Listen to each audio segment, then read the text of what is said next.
Platform number 3 पर गाड़ी आने की खबर है।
सामान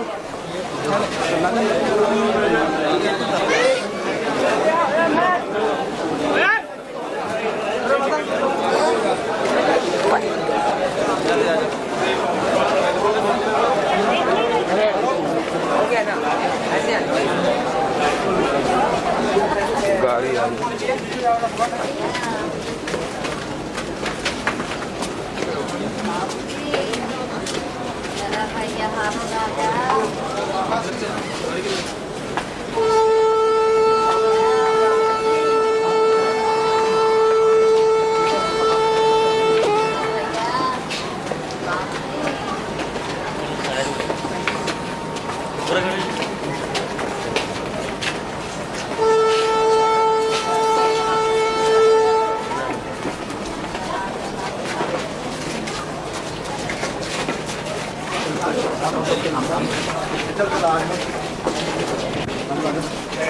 गाड़ी चलने की पूर्व अपना स्थान ग्रहण करें। यात्रा के दौरान गाड़ी के पायदान एवं मंचों पर यात्रा न करें। यात्री से अनुरोध है कि यात्रा के दौरान जिस रूट से जगन्नाथ गाड़ी के यात्रा जाते संकेत देते हुए गाड़ी आगे की रवाना करें।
किसने बताया?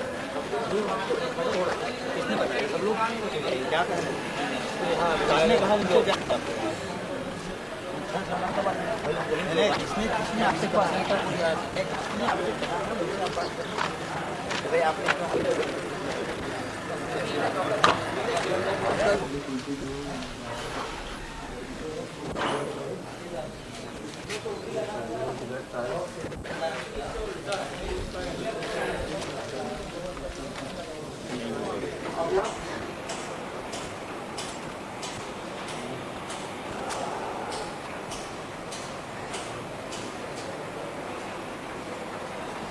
कहाँ थे आप? तो कहाँ थे? कितने बजे आए? क्यों? गाड़ी खराब हो गई?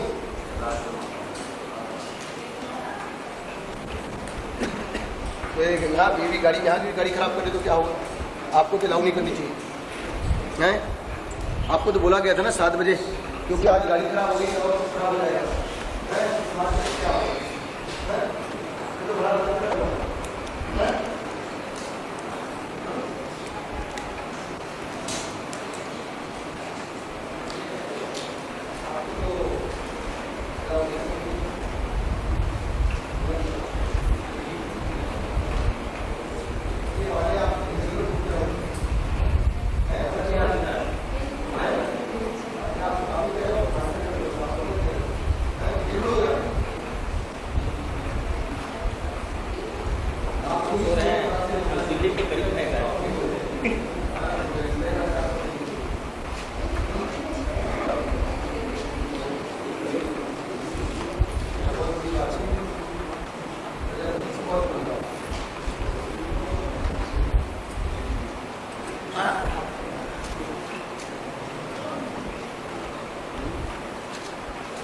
देखिए नंबर देखिए, वो नवेड़ा एक उधर है ना ऊपर, ये लाल पे है।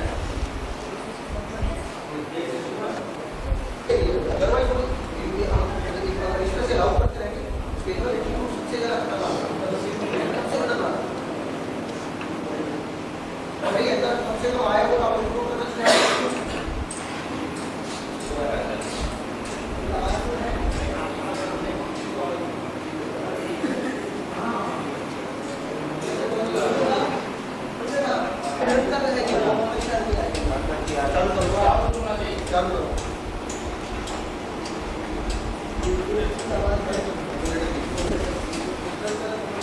इतना चलेगा, इतना ऑफसेट में। साथियों सुनने लायक है, ऑडिबल है। और आप लोगों को बीच वालों को, हाँ भाई मैडम जी क्या, हाँ साकेत सुनाई पड़ रहा है? मैंने आवाज़ में जैसे बिल्कुल किसी भी तरह का कोई डिस्टर्बेंस नहीं हो रहा है, सभी को बराबर आवाज़ जा रहा है।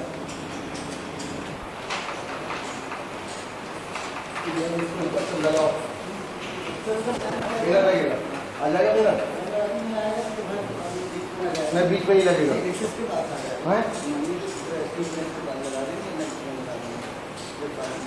इसको इसमें लगाओ।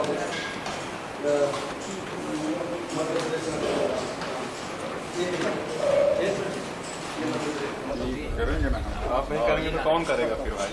ये कैमरा मैन देखो साहब हमारा तो ध्यान जरूर। हमारे सरल मैं है ना कैमरा, बस ऐसे तो नहीं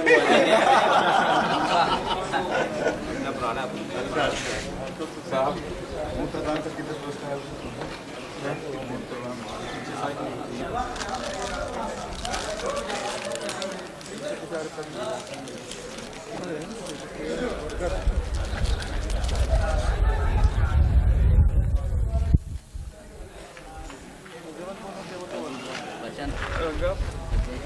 लिस्ट बनाओ।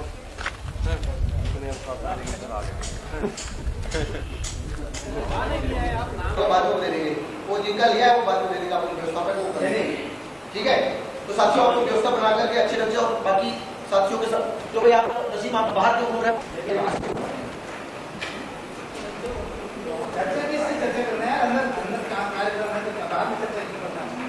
उसको बाहर चर्चा कर लेना, कोई चर्चा नहीं।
बाहर कमाना जरूरी था क्या? हैं भाई सारे साथी आपके यहाँ कैडर कैंप वाले इधर बैठे हुए हैं, आप बाहर कब माने लगे हुए बताओ। और मैं इसमें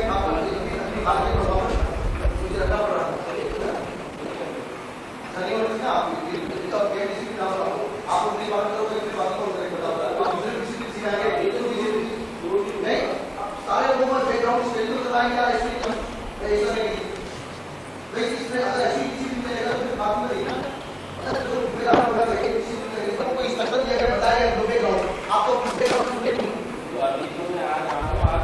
और आप लोग मैं बाहर नहीं आपने इस तरह एक तो लेट आना ऊपर से आप चलते की बात एक बात मैं आपको बात कर रहे हैं, सारे गेम के लोग सुन रहे हैं, क्या अच्छा लगता है आपको बात करने? तो आप मैं क्यों बोल रहा हूँ, क्या जानबूझ से बोल रहा हूँ मैं आपको मैं इसलिए तुम्हारा बेटा और फिर मैंने इसे जानबूझ से बुलवाया तो बात नहीं।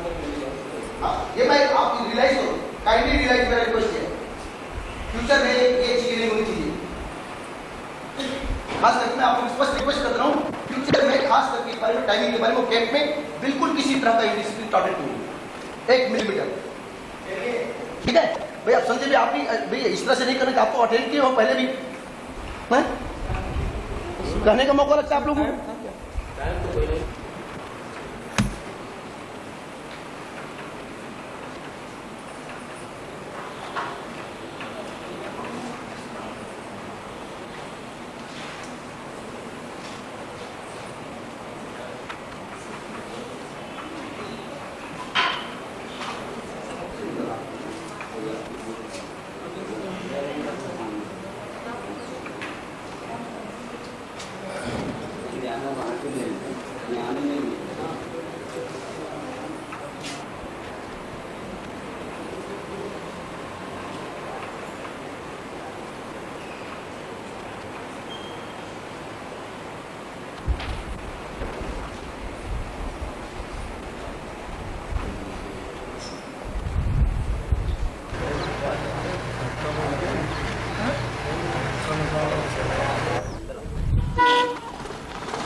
ये ज्ञानी जी हैं सर, इनका ये यहीं के इंचार्ज हैं।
अपना नाम बुलवा दे सर, देखना सब अपना नाम बता दे लाइन से।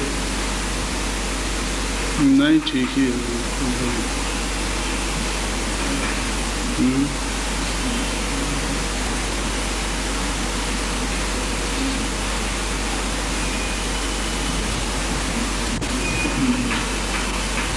ऐसे बिहार से भी कुछ लोग हैं इसमें? बिहार से है 5-6 लोग हैं। कौन है बिहार से? बिहार था उड़ीसा से कौन है?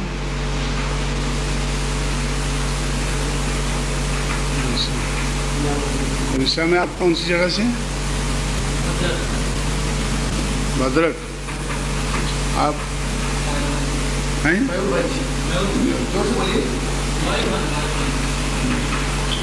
ट्राइब है, चमुंडा ट्राइब। अच्छा, ठीक है, ठीक है, बैठ जाइए।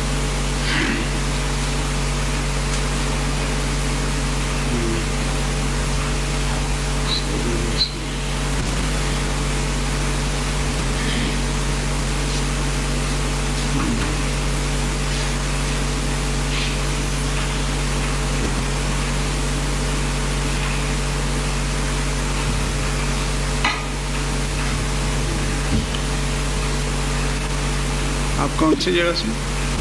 मुझे तो पीछे छूट गया मेरा। हाँ जी, सतना से।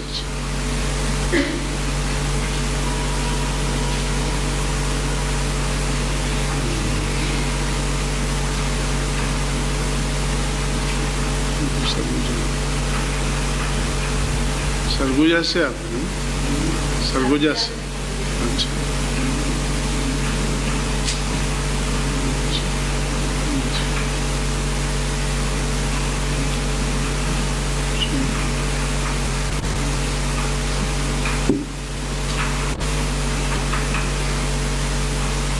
अच्छा, ये जो नक्शे जो आप प्रोग्राम देते हैं उसके लिए बनाए हुए? हाँ सर, हाँ सर, NDS के लिए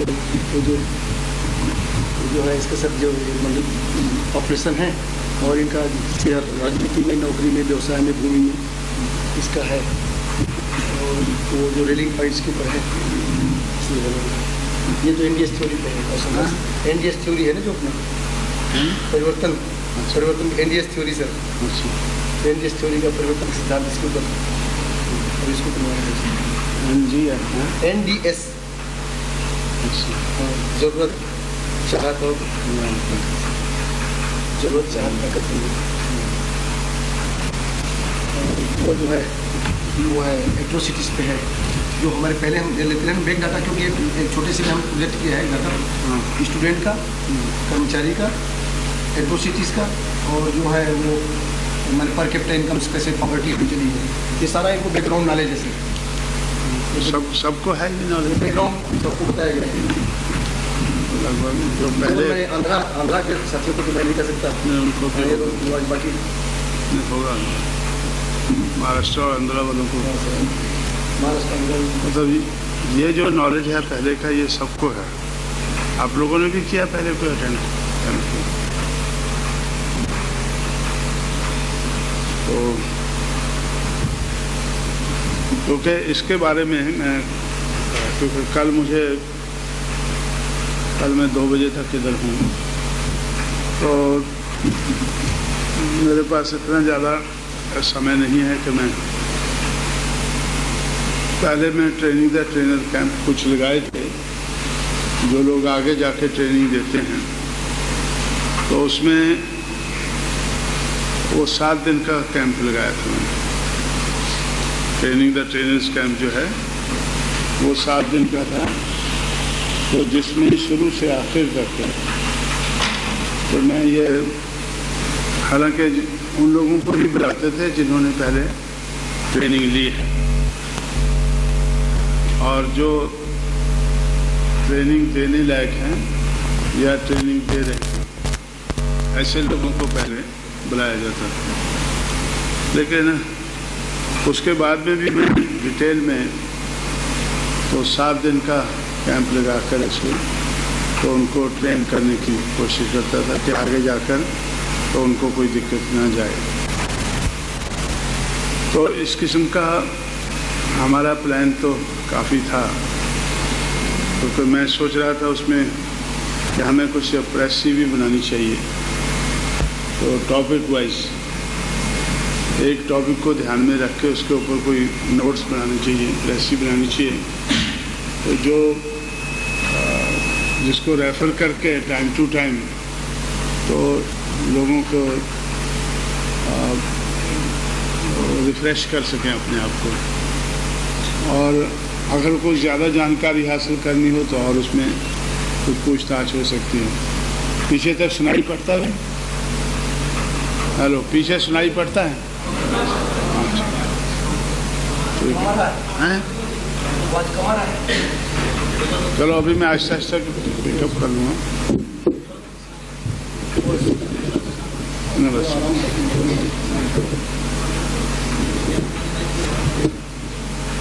अभी पीछे तक सुनाई पड़ता है? पीछे वाली जो रो है सुनाई पड़ता है। तो उसमें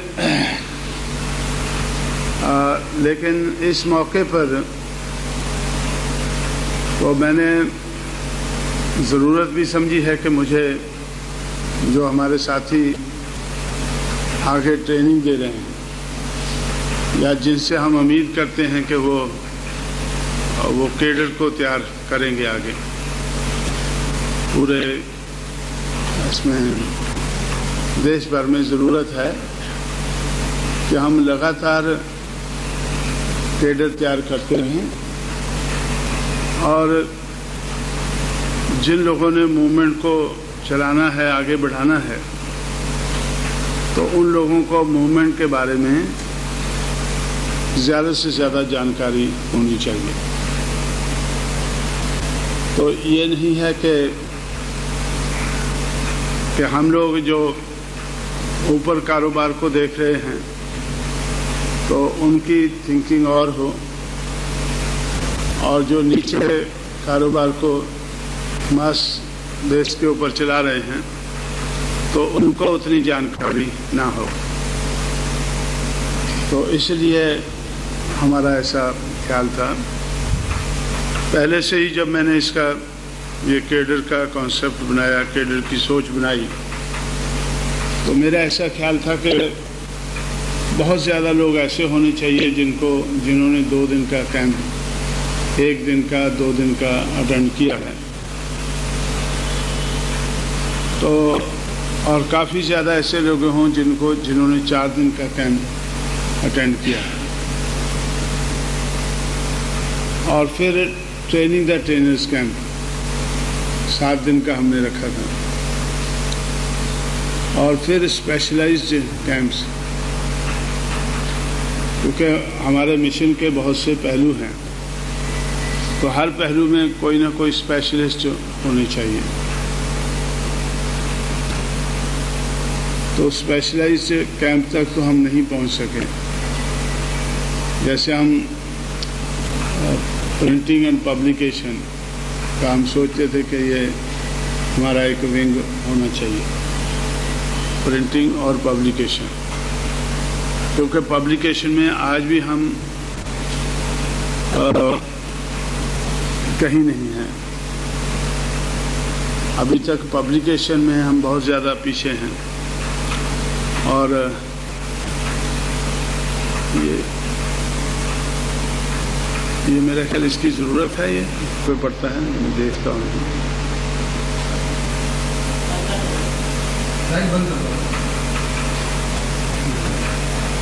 तो इसके बगैर भी बन सकती है। हाँ, जैसे भी बना। तो उसमें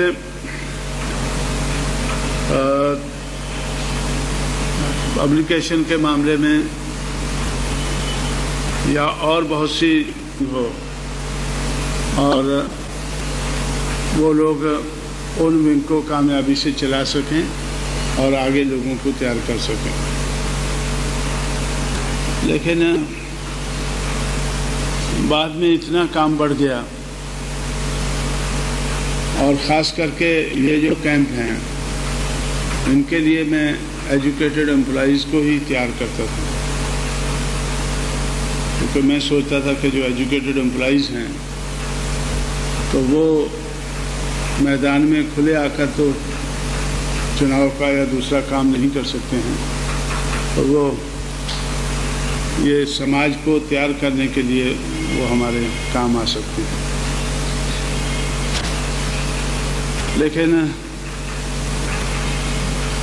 एजुकेटेड एम्प्लॉइज़ की जो ऑर्गेनाइजेशन थी बामसेफ हम लोगों ने बनाई थी, तो उस ऑर्गेनाइजेशन को सरकार ने तितर बितर कर दिया, उसको तोड़ दिया या हमारे हाथ से छीन लिया, क्योंकि वो ऑर्गेनाइजेशन कुछ और नेचर की थी, जो मिशन से ज़्यादा संबंधित थी, मिशन और मूवमेंट से ज़्यादा संबंधित थी। तो मैं सोच रहा था कि जब एजुकेटेड एम्प्लॉइज़ ऑर्गेनाइज हो जाएंगे तो उनके पास दिमाग है, हुनर है, पैसा है, तो दिमाग, हुनर और पैसे का वो इस्तेमाल करके वो समाज को अपने पैरों पर खड़ा कर पाएंगे। बेसिकली हमारा मूवमेंट, हमारे मिशन का बेसिक आइडिया क्या है कि हमने बहुजन समाज को अपने पैरों पर खड़ा करना है।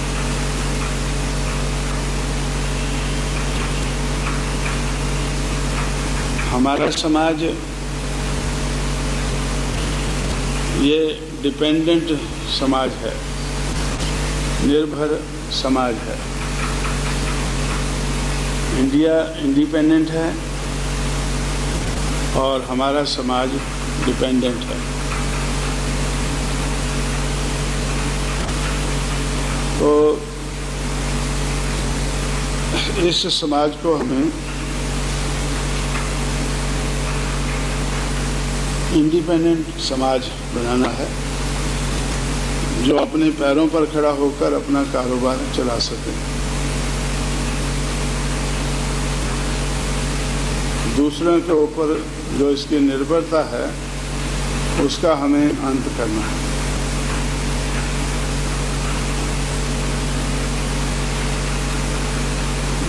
हम लोगों ने बहुजन समाज पार्टी बनाई, तो बहुजन समाज पार्टी बनाने से पहले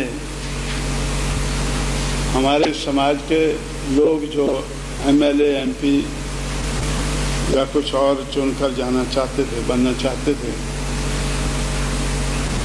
तो उन लोगों को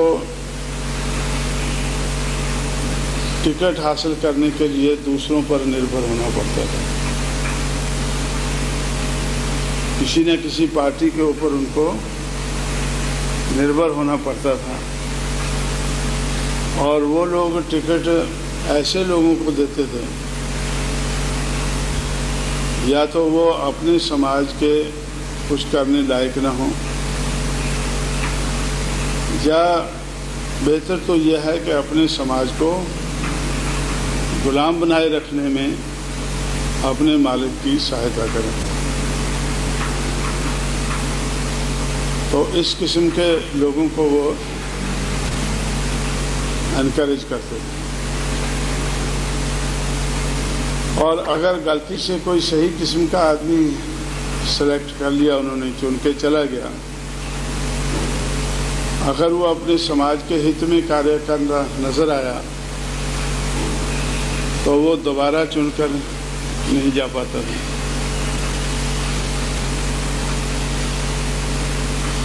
तो इसका मतलब क्या है कि हमारे जो रिप्रेजेंटेटिव हैं वो भी डिपेंडेंट रहते थे, दूसरों के ऊपर निर्भर रहते थे कि भाई अगर हमें चुनकर जाना है तो अपने टिकट देने वाले की मर्जी के हिसाब से, उस पार्टी के हिसाब से हमें काम करना है, चाहे वो काम हमारे समाज के हित के खिलाफ हो, लेकिन वैसा करना है। या फिर ऐसे लोगों को टिकट देते थे जो कुछ ना करने लायक हों। तो इस तरह से अगर आप देखें तो जो हमारे रिप्रेजेंटेटिव बनकर जाते थे वो भी निर्भर रहते थे। जो लोग खेतों में खेती करके अनाज पैदा करते हैं, या तो उनके पास खेत ही नहीं है या खेत बहुत कम है, मेजॉरिटी ज़्यादा इस किस्म की है, तो उसमें भी वो दूसरों के ऊपर निर्भर रहते हैं। हमारे लोग ज़्यादातर कल कारखानों में काम करते हैं, जो खेती में नहीं करते हैं, खेत के ऊपर निर्भर नहीं है, तो वो कल कारखानों में काम करते हैं। और इसमें भी रूलिंग समाज ही आगे है और हमारे लोग उनके ऊपर निर्भर हैं।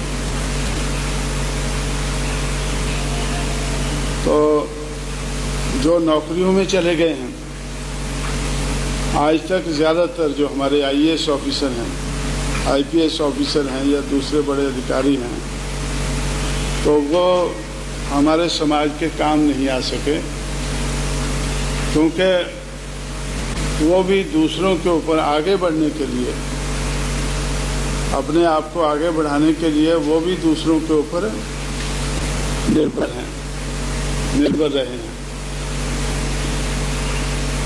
तो इस तरह से जिंदगी के हर पहलू में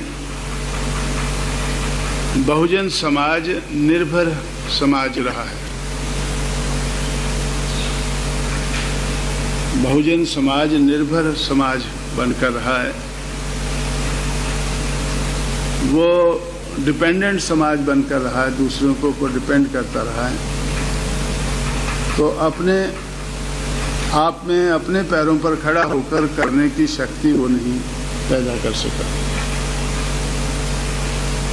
तो इसलिए हम लोगों ने इस बात को ध्यान में रखकर ऐसा सोचा कि हमें अपने समाज को डिपेंडेंट नहीं, इंडिपेंडेंट समाज बनाना है। और उसमें पढ़े लिखे कर्मचारियों का काफ़ी सहयोग हो सकता है। वो समाज को दिमागी तौर पर तैयार कर सकते हैं, मानसिक तौर पर वो तैयार कर सकते हैं। तो इसलिए ये जो जैसे महात्मा फुले इस नतीजे पर पहुंचे कि हमारे बहुजन समाज की जो गिरावट का जो कारण है, उस बहुत से कारण है, लेकिन सबसे बड़ा कारण अज्ञान का रहा है। सबसे बड़ा जो कारण है या मूल कारण है वो अज्ञान का रहा है। इसलिए हमारे लोगों को ज्ञान हासिल होना चाहिए, जानकार होने चाहिए। अनजान रहकर उनके साथ धोखा होता है, जानकर रहने से उनके साथ धोखा नहीं होगा। तो इसलिए हम लोगों ने ऐसा सोचा कि समाज के बारे में जो पूरी जानकारी है वो उन लोगों को होनी चाहिए। वैसे हमेशा हमारे समाज को पहले तो अज्ञानी रखने के लिए प्रबंध किया गया कि पढ़ने लिखने का इनको अधिकार नहीं होना चाहिए।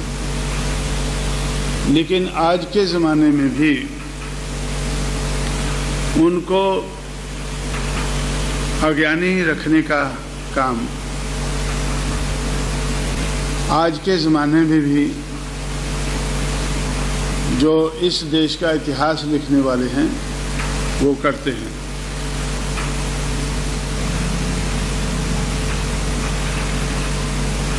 अभी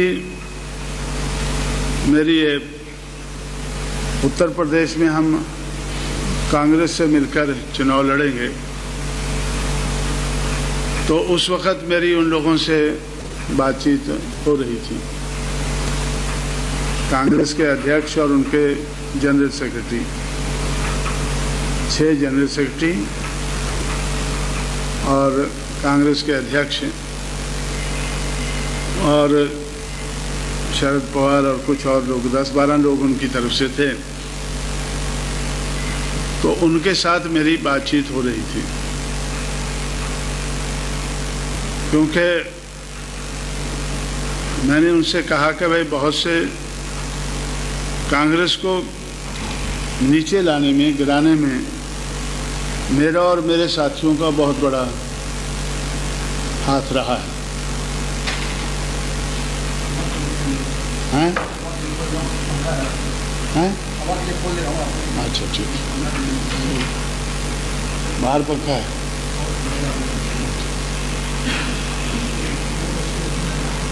हाँ ठीक, तो उसमें हाँ पंखा ही, तो उसमें जब बातचीत हो रही थी तो खासकर मैंने उनसे कहा कि लोग पूछेंगे कि भाई बहुजन समाज पार्टी का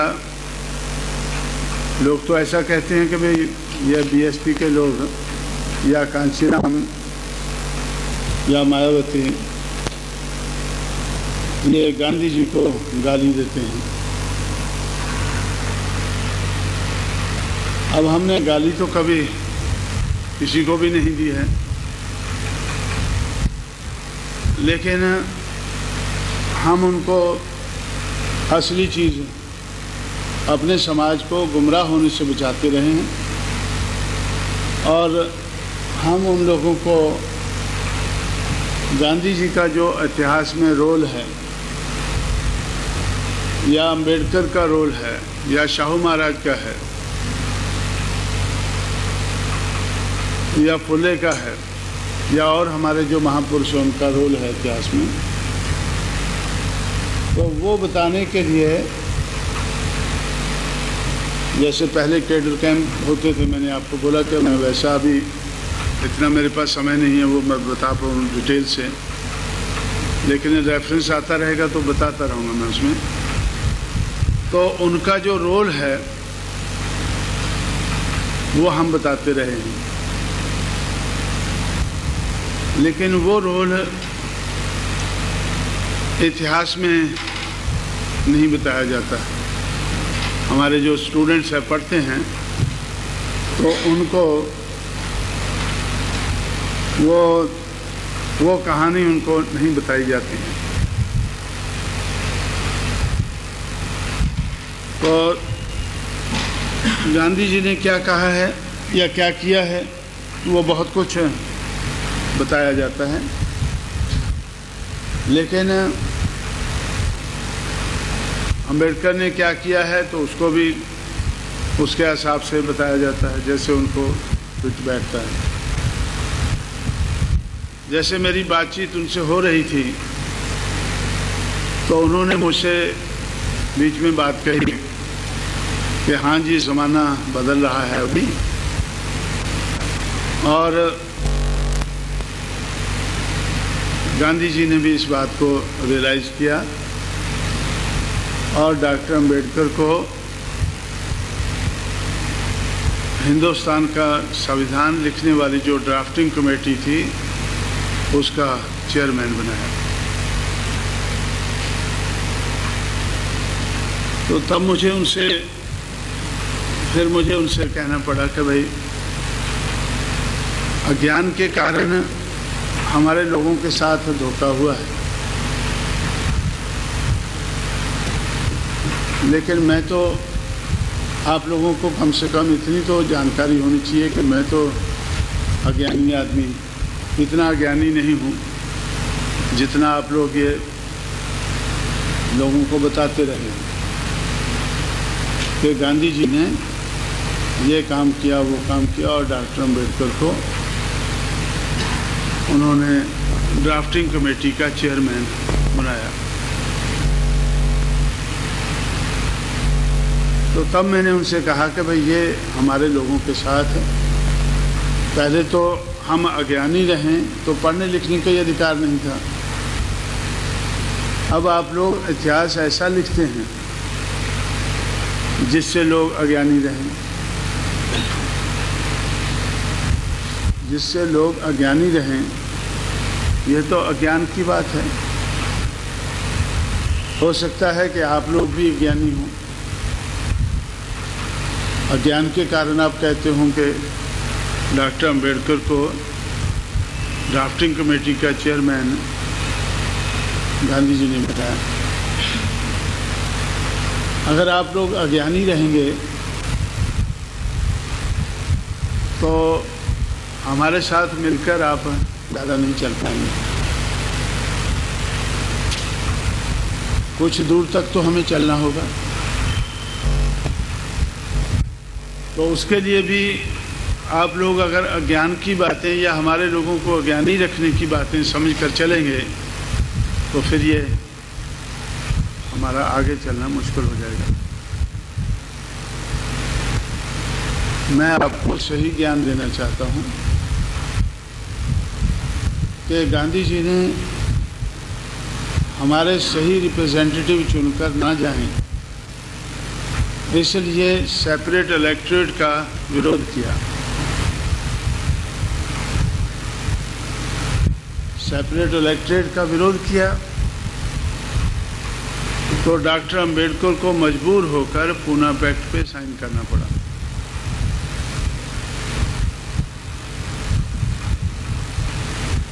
सेपरेट इलेक्टोरेट गंवाना पड़ा।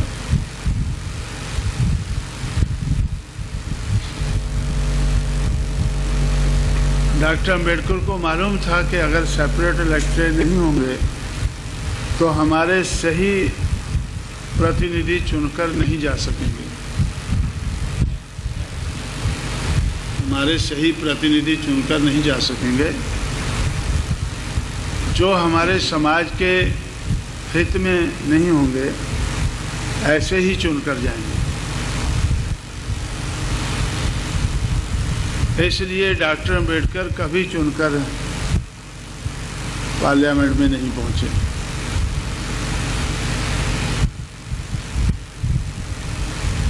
और सही बात यह है कि जब कॉन्स्टिट्यूएंट असेंबली बनी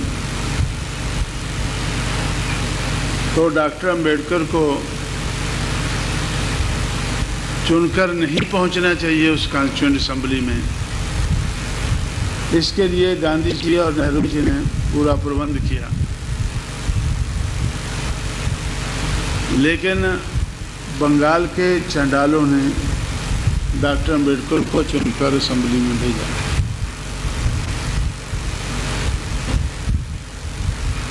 उन्नीस 1946 में चुनाव हुआ, नवंबर 1946 में, तो उन्होंने चुनकर उनको बंगाल के चंडालों ने, जिनकी पॉपुलेशन वहाँ 52% थी, तो उन्होंने डॉक्टर अंबेडकर को उधर से चुनकर भेजा कि भाई आपका पहुँचना उधर, कॉन्स्टिट्यूएंट बन रहा है, कॉन्स्टिट्यूशन बनेगा, आपका पहुँचना उधर जरूरी है। अब बंगाल के चंडालों ने क्यों भेजा? क्योंकि वो अनजान नहीं थे, अज्ञानी नहीं थे, सूझबूझ रखते थे, इतनी सूझबूझ रखते थे कि किसको जाना चाहिए उधर।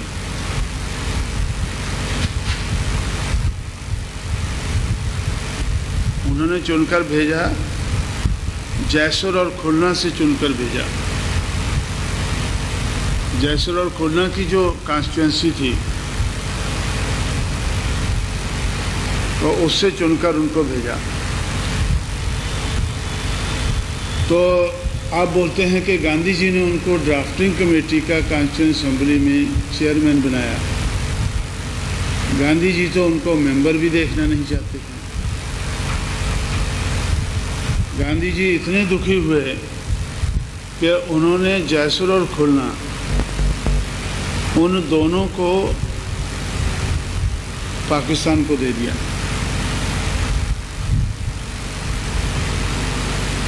और डॉक्टर अंबेडकर पाकिस्तान की कॉन्स्टिट्यूएंट असेंबली के मेंबर बन गए।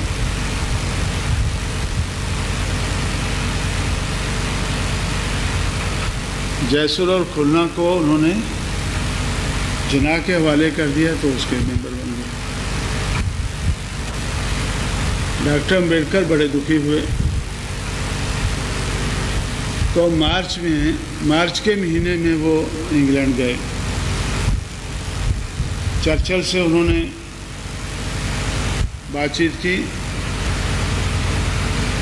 और दूसरे जो मेंबर पार्लियामेंट थे, ब्रिटिश पार्लियामेंट के मेंबर पार्लियामेंट थे, उनसे बातचीत की। तो तब जाकर उन्होंने उनको, डॉक्टर अंबेडकर को इंग्लैंड में बुलाया। तो वो जुलाई के महीने तक वो इंग्लैंड में रहे। तो ब्रिटिश पार्लियामेंट को कन्विंस किया, मेंबर पार्लियामेंट को कन्विंस किया, ब्रिटिश पार्लियामेंट को कन्विंस किया कि भाई डॉक्टर अंबेडकर का इंडिया में रहना ज़रूरी है, क्योंकि जिन लोगों के वो नुमाइंदगी कर रहे हैं वो इंडिया में हैं और वो मेंबर कॉन्स्टिट्यूएंट असम्बली के पाकिस्तान के बन गए हैं। पाकिस्तान में तो वो लोग मुसलमान बन चुके हैं, वो है ही नहीं। जितने चंडाल हैं, मेजॉरिटी चंडाल पाकिस्तान में, जो अभी बांग्लादेश है तो वो मुसलमान हैं। तो अभी वो लोग मुसलमान बन चुके हैं तो वो नुमाइंदगी किसकी करेंगे? और ख़ासकर जो लोग इधर हैं, इंडिया में हैं, उनकी नुमाइंदगी कौन करेगा? उनका सही रिप्रेजेंटेशन कौन करेगा? तो डॉक्टर अंबेडकर का इंडिया की कॉन्स्टिट्यूएंट असम्बली का मेंबर बनना ज़रूरी है। तो अंग्रेज़ों ने ये शर्त रखी गांधी जी के साथ, नेहरू जी के साथ या कांग्रेस के नेताओं के साथ कि अगर आपको इंडिपेंडेंस चाहिए तो उसमें कई चीज़ें आपको देखनी होगी। एक ये भी देखनी होगी कि जो शेड्यूल कास्ट, शेड्यूल ट्राइब के लोग हैं, जिनको उस वक़्त तक डिप्रेस्ड क्लासेस कहा जाता था, तो वो लोग हैं। तो ऐसे लोगों के बारे में भी आपको सोचना होगा। कॉन्स्टिट्यूशन में प्रोविजंस रखने होंगे। तो वो सही काम सिर्फ अंबेडकर ही कर सकता है। इसलिए डॉक्टर अंबेडकर को चुनकर लाना ये आप लोगों के लिए ज़रूरी है। और डॉक्टर अंबेडकर को कॉन्स्टिट्यूएंट असम्बली में पहुंचना और ड्राफ्टिंग कमेटी का चेयरमैन बनाना हम ज़रूरी समझते हैं। और शेड्यूल कास्ट, शेड्यूल ट्राइब के जो अधिकार है, उनके कस्टोडियन डॉक्टर अंबेडकर होंगे। अगर ये शर्त आपको मंजूर है तो तब इंडिपेंडेंस की बात करो। तो ये काम गांधी जी को करना पड़ा। उन्होंने बताया ये कैसे हो सकता। उन्होंने कहा कि भाई ये तो अभी कॉन्स्टिट्यूएंट असम्बली तो कॉन्स्टिट्यूट हो गई है, नवंबर 46 में हो गई है। अब जून जुलाई में हम क्या कर सकते हैं? तो उन्होंने उनको सलाह दी कि आप अपने एक असम्बली के मेंबर को, किसी को आप रिज़ाइन कराएं, जगह खाली कराकर उधर से अंबेडकर को चुनकर लाएं। तो पूना के बैरिस्टर जयकर को, एक ब्राह्मण को, अपनी सीट खाली करवाकर तब कांग्रेस पार्टी डॉक्टर अंबेडकर को चुनकर लाई। अब हमारे लोगों को क्या बताते हैं वो लोग कि देखो गांधी जी कितने महान थे, गांधी जी कितने महान थे। डॉक्टर अंबेडकर को कांग्रेस की तरफ से चुनकर भेजा उन्होंने, कांग्रेस चुनकर लाई, ये बात सही है। लेकिन अगर इतनी सी बात ही, ज़्यादातर हमारे लोग भी कन्विंस हो जाते हैं कि डॉक्टर अंबेडकर को कांग्रेस चुनकर लाई है। ये बात सही है कि कांग्रेस चुनकर लाई है, लेकिन कांग्रेस चुनकर क्यों लाई है? जब अंग्रेज़ों ने, ब्रिटिश पार्लियामेंट ने उनको मजबूर किया कि आपको ये काम करना चाहिए अगर इंडिपेंडेंस चाहिए, तो 9 जुलाई को कांग्रेस डॉक्टर अंबेडकर को चुनकर लाई और 15 अगस्त को इंडिपेंडेंस मिल गई। उसके बाद इंडिया को इंडिपेंडेंस मिली। तो इस तरह से तो मैंने उनसे कहा कि देखो भाई, अगर आप लोग, हमारा आप लोगों से यही थोड़ा फर्क था, विरोध था कि आप लोग हमारे लोगों को गलत बातें बताकर और गलत तरीके से उनका इस्तेमाल करते हैं। अभी और मैं ये कहता था कि भाई गांधी जी का रोल ये रहा है और अंबेडकर का रोल ये रहा है या और हमारे बुजुर्गों का पहले जो है ये रोल रहा है। तो आप लोग अपना मेरे से गुस्सा होकर ये कांचीराम गाली देते हैं, ये करते हैं, वो करते हैं, ऐसा करके तो अपना गुस्सा ठंडा कर लेते हैं। तो आपने अपना गुस्सा ठंडा किया, हम लोगों ने अपने समाज को बढ़ाकर गुस्सा ठंडा किया। आज जब मैं आप लोग मुझसे बात कर रहे हैं समझौते की, तो ऐसे मौके पर कर रहे हैं कि जब आपने पहले भी अम्बेडकर की पार्टी से, रिपब्लिकन पार्टी से समझौता किया था, उसका भी मुझे ज्ञान है। 521 पार्लियामेंट की सीटें थी, तो 521 में से एक आपने रिपब्लिकन पार्टी को दी थी और 520 कांग्रेस को दी थी। 520 कांग्रेस को दी थी और एक रिपब्लिकन पार्टी को दी थी। और अब समझौता और तरह से हो रहा। तो मैं कांग्रेस को 125 से एक सीट ज़्यादा देने को तैयार हूँ। 300 सीट बीएसपी लड़ेगी और 125 कांग्रेस लड़ेगी और मुख्यमंत्री मायावती बनेगी।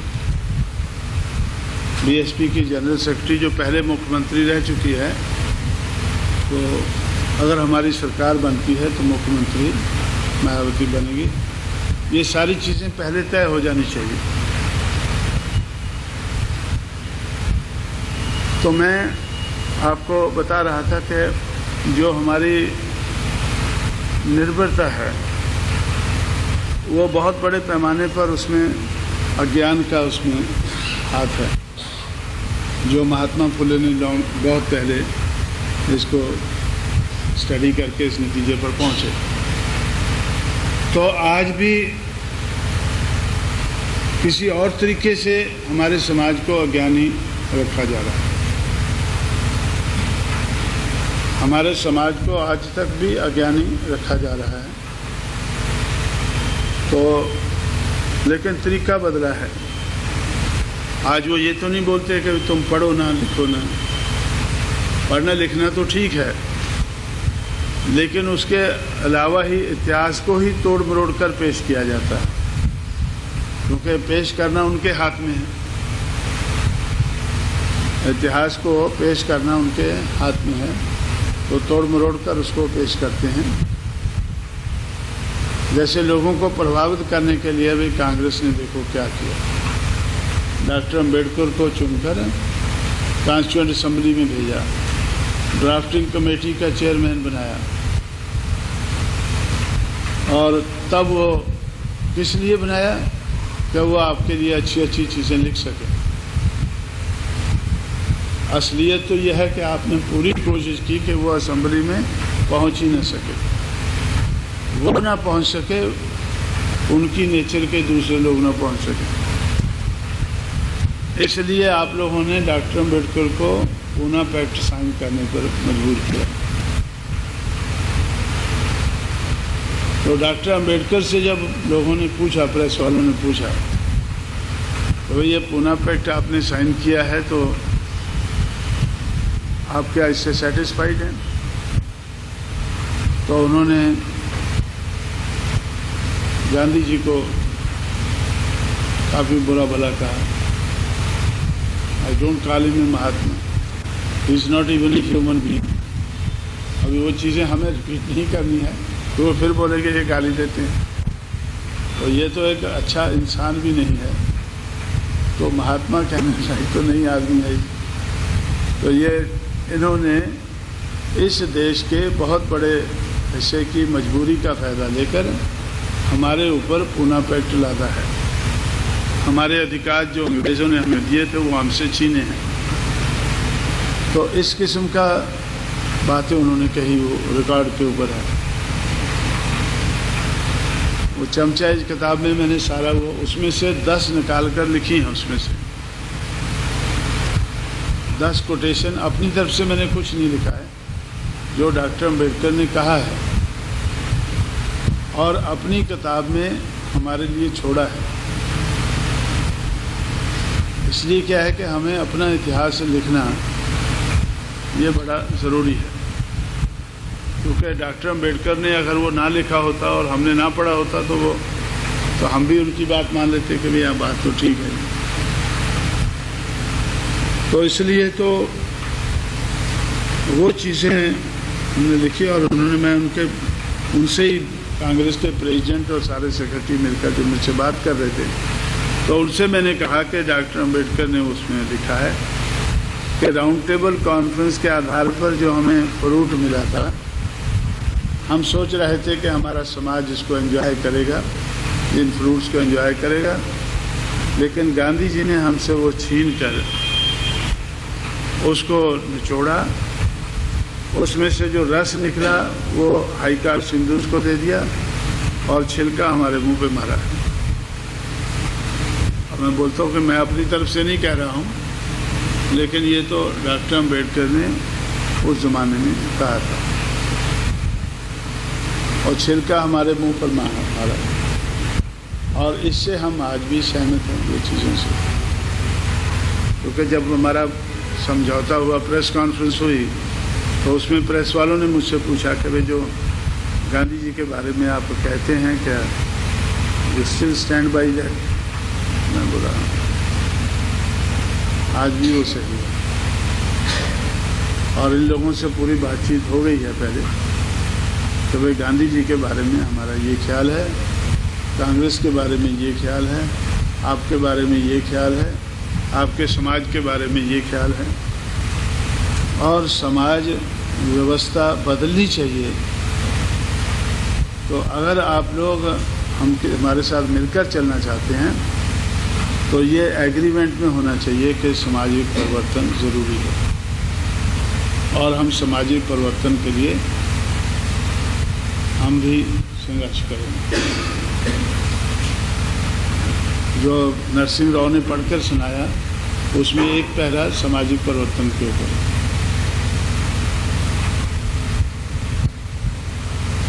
लेकिन मैंने उनसे कहा कि मैं ये समझता हूँ कि सामाजिक परिवर्तन लाना ये आपका काम नहीं है, ये हमें ही करना होगा। मैं सेटिस्फाइड रहूँगा अगर आप लोगों ने हमारा विरोध ना किया। मेरी कोई इतना बड़ा मैं आपके ऊपर नहीं लादना चाहता हूँ कि आप सामाजिक परिवर्तन लाएंगे।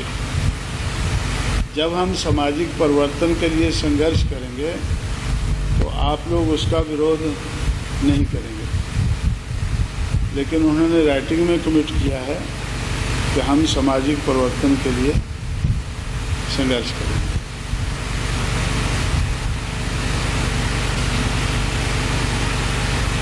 तो ये मैं आपको, मेरा ख्याल ये कैंप जो है ये कुछ और नेचर का हो जाएगा, क्योंकि ये मैं जो बताया मैं ये मान के चलता हूँ कि ये जो पहले हम कैंप में जो बातें बताते हैं वो पूरा बैकग्राउंड आप जान चुके हैं पहले। हो सकता है 60 में से 63 में से